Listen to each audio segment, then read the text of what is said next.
Сәлем барлықтарыңызға. Бұл сабақта smp.ru сайтындағы мероприятие деген есепті шығарамыз. Бұл жерде екі дата беріледі екен. Сол екенің арасында қанша күн өтті, соны анықтау қажет екен. Бірақ мына жерде 35 болмайды екен.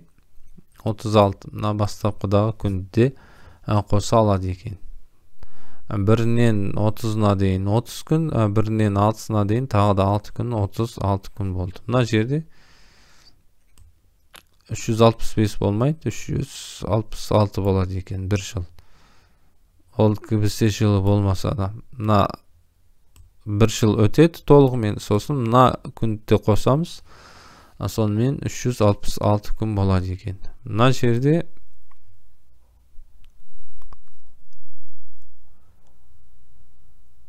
29 күн, 2004 жыл кібісе жылы, ақпанда 29 күн, мына бірінші наурызбен 30 күн болады екен. Өткен сабақта шығарған мына есепке ұқсайды екен, діни рождение деген 3 түрлі тәсілмен шығарып едік, соларға қарайық.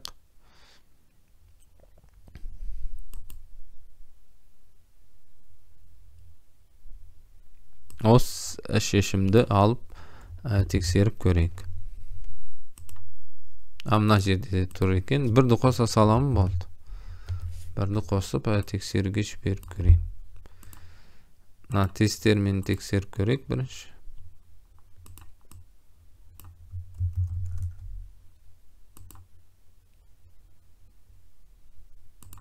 Мына артықша, 1900 деген жері артықша.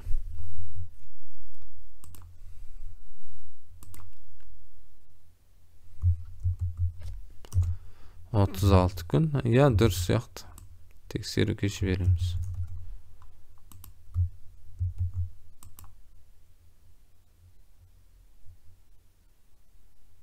Accepted дейді. Тағы шешім бар еді. Мынау қажет емес. Мына шешімді көрейік енді. Осы шешімді көрейік. Осымен шығаруға болама жоқ па?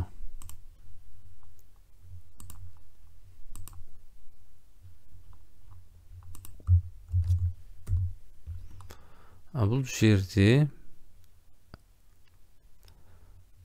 күн жылдар бірінші жылдан бастап 9999 жылға дейін болады екен. Ана есептегі сияқты 2 жыл ғана емес.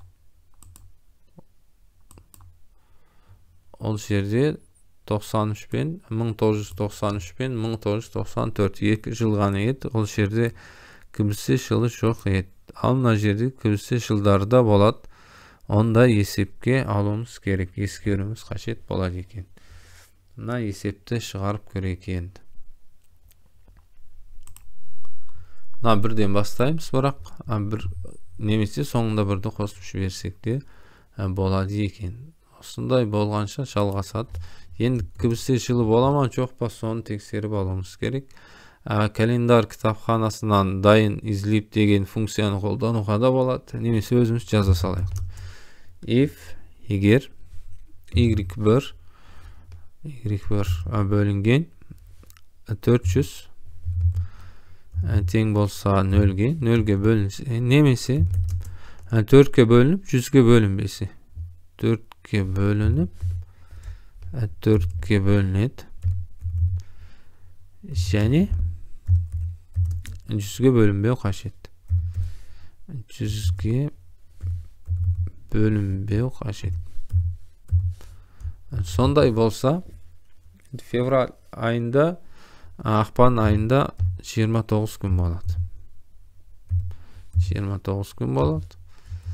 Ондай болмайтын болса, ақпан айында, кібісе жылы болмайтын болса, ақпан айында онда 28 күн болады екен. Енді айларды анықтап алайық. Егер M1 тең болатын болса, екінші ай болатын болса, онда айдағы күндер санын dm деп белгілей салайын. dm мына жерде dm болып қалды.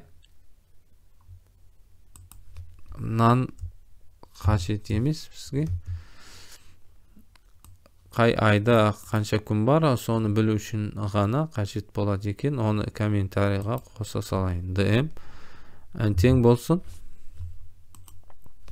Тең февраль айындағы күндер санына тең болсын. Егер ондай болмайтын болса, февраль емес, басқа ай болатын болса, элиф деп жазайын. Элиф қай айлар бар енді. Сізде 30 күндіктер жаза салайын, солар аз екен.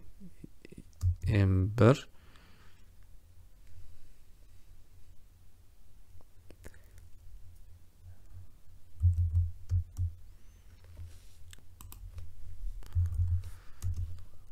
4 6 9 11 4 6 9 11 сол 4 ayda 30 gün болады екен. Мына 4 ayda 30 gün болады.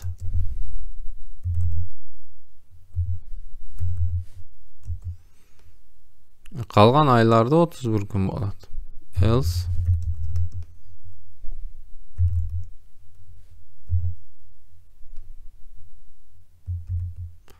31 gün болады екен. Мына жерге dm m1 демей dm деп жаза саламыз болды. Солай болатын болса, қалған жері өзгермейді. Мына жер бірден бастадық. Тексеріп көрейік енді.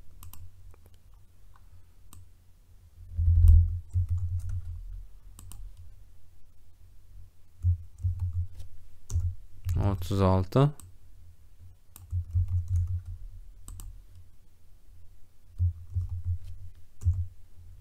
366 мына кібісе жылы да бар.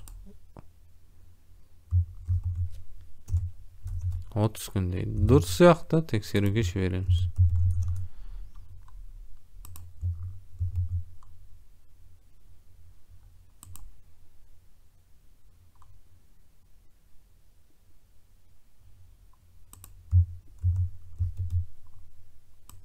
Отправить. Time limit exceeded дейді. Уақыт жетпей қалды Python'da. PyPy-мен жіберіп көрейік. PyPy-мен жіберіп көрейік.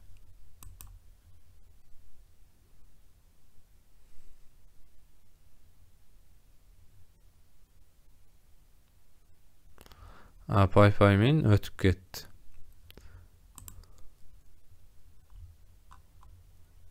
Мына есеп шықты. Сау болыңыздар. Келесі сабақтарда қалған есептерді шығарамыз.